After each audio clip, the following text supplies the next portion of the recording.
আসসালামু আলাইকুম রহমতুল্লাহ। আজকে বিএনপির নেতা ইশরাক হোসেন নগর ভবনে আন্দোলনকারীদের সাথে যোগ দিয়ে ঘোষণা দিয়েছেন, তাকে যদি শপথ পড়ানো না হয় তাহলে সে সব ভোটারদের নিয়ে নিজের শপথ নিজেই পড়ে মেয়রের চেয়ারে বসে পড়বেন। ভাই, এটা কোনো কথা? দেশের আপনার আইন আদালত সব কিছু উপেক্ষা করে গায়ের জোরে যদি আপনি চেয়ারে বসেন তাহলে কেমন দেখালো? আপনার নেত্রী একজন আপসহীন নেত্রী, হ্যাঁ, তার আপসহীন সংগ্রামের ইতিহাস রয়েছে বেগম খালেদা জিয়ার। জিয়াউর রহমান একজন মুক্তিযোদ্ধা, তাদের সেই দলের আপনি কর্মী হয়ে যদি জোরাজোরির কথা বলেন, গায়ের জোরে যদি সব হয় ভাই, তাহলে কেমন হলো? এই দেশের নাগরিক হিসেবে একটা কথা বলতে চাই, আপনারা এখনো ক্ষমতায় যান নাই, তাই যদি এই অবস্থা হয়, যখন আপনারা ক্ষমতায় যাবেন র্যাব, পুলিশ, সেনাবাহিনী সব কিছু সকল সশস্ত্র বাহিনী আপনাদের আন্ডারে থাকবে, তখন তো আপনাদের যা মনে চায় তাই করবো, একদম শেখ হাসিনা হয়ে যাবেন। ক্ষমতায় গেলে তো আর নামার কোনো চিন্তা ভাবনা থাকবে না। হ্যাঁ, এখনও যদি এই অবস্থা হয় তাহলে ক্ষমতায় গেলে কি করবেন আল্লাহ ভালো জানে।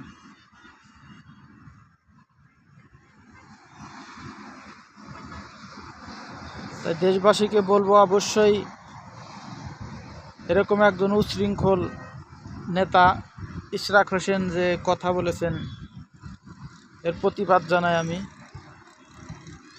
আপনারাও অবশ্যই যার যার ইয়ের থেকে প্রতিবাদ করবেন, কারণ দেশ এখন স্বাধীন, আইন আদালত স্বাধীন, ঠিক আছে? সেগুলো বাদ দিয়ে আপনি গায়ের জোরে যদি নিজের চেয়ারে বসে যান তাহলে তো দেশের মানুষ গ্রহণ করবে না। এই দেশের মানুষ এখন অনেক সচেতন। আওয়ামী লীগ বলেন, বিএনপি বলেন, আপনারা বহুত এই দেশ থেকে নিছেন, চুরি চামারি বাটপারি, এই দেশটা একবারে ফকির করে ছাড়ছেন ভাই। এই জন্য আমরাও একটু নতুন কিছু খুঁজতেছি।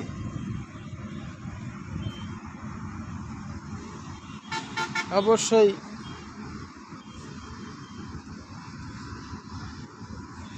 আর আপনারা যদি বেশি বাড়াবাড়ি করেন তাহলে আমরা অন্যদিকে যাব। সেটা হলো, কারণ আপনাদের অনেক সুযোগ দেওয়া হচ্ছে কিন্তু আপনারা বাড়াবাড়ি করতেছেন। তখন এক কথায় বলবো, সৃষ্টি যার আইন তার। বুঝতে পারছেন? এখন মানে আল্লাহর জমিনে আল্লাহর আইন ছাড়া মানুষের তৈরি করা কোনো মতবাদ, নিরাপত্তা, শান্তি কোনোটা দিতে পারবে না। তো আপনাদের সুযোগ দেওয়া হচ্ছে আর কি, দেখি কত দূর যাইতে পারেন, তারপরে দেশবাসী আমরা সিদ্ধান্ত নেব। আসসালামু আলাইকুম রহমতুল্লাহ।